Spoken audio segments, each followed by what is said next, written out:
Guys welcome back to Technologics. നല്ല ട്രാപ്പ് day ആയിരുന്നു കേട്ടോ ഇന്ന്. ഫസ്റ്റത്തെ ഈ ഒരു മൊമെൻറ്റത്തിൽ ഞാൻ ട്രേഡ് എടുത്തിട്ടുണ്ടായിരുന്നില്ല. ഞാൻ ഈ ഒരു ബ്രേക്ക് ഞാൻ പ്രതീക്ഷിച്ചായിരുന്നു, പക്ഷേ ഞാൻ അവിടെ പാളിപ്പോയി. ഈ ഇതിൻ്റെ ഹൈ പൊട്ടിച്ചപ്പോൾ ഈ ഒരു ക്യാൻഡലിൻ്റെ ഹൈ പൊട്ടിച്ചപ്പോൾ ഞാൻ വീണ്ടും ഒരു എൻട്രി കൊടുത്തു. അപ്പ് സൈഡ് നമുക്ക് ചെറിയൊരു മൊമെൻറ്റം കിട്ടി, പക്ഷേ അവിടെ നിന്ന് വീണ്ടും ഡൗൺ അടിച്ചു. നല്ല രീതിക്ക് ലോസുകൾ കുറേ ബുക്ക് ചെയ്തു, കുറേ അധികം ട്രേഡ് ചെയ്തു. പക്ഷേ ഇവിടെ നിന്ന് ഈ ഒരു ഫാളും എനിക്ക് പ്രെഡിക്റ്റ് ചെയ്യാനായിട്ട് സാധിച്ചില്ല കേട്ടോ. അതിനുശേഷം ഇവിടെ കണ്ടിന്യൂസ് ആയിട്ട് ഈ ഒരു ഡേ ലോ ബ്രേക്ക് ചെയ്ത് വീണ്ടും താഴോട്ട് പോകുമെന്ന് ഞാൻ വിചാരിച്ചു, പക്ഷേ അതും നമ്മളെ ചതിച്ച് കളഞ്ഞു. മാർക്കറ്റ് താഴോട്ട് പോയില്ല. അപ്പോൾ ഞാൻ ഓർത്തു വീണ്ടും ഈ ഒരു മൊമെൻറ്റത്തിൽ, അതായത് എല്ലാ ആൾക്കാരുടെയും സ്റ്റോപ്പ് ലോസ് എടുക്കാനായിട്ട് മാർക്കറ്റ് ഓഫ് സൈഡ് പോകുമെന്ന് എനിക്ക് ഉറപ്പായിരുന്നു.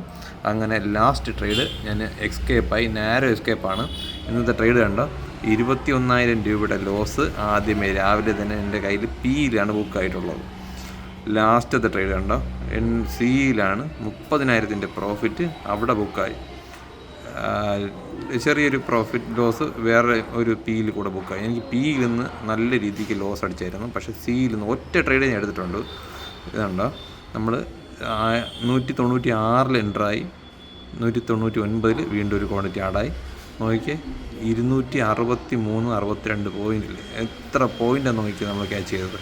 അതുപോലെ നമ്മൾ സൈക്കോളജി ഡിസ്റ്റർബ് ആവാതെ നല്ല രീതിക്ക് ട്രേഡ് ചെയ്ത് കഴിഞ്ഞാൽ നല്ല പ്രോഫിറ്റുകൾ ഉണ്ടാക്കാം. പക്ഷേ ഇന്ന് എൻ്റെ കയ്യിൽ നിന്ന് പാളിപ്പോയതാണ്.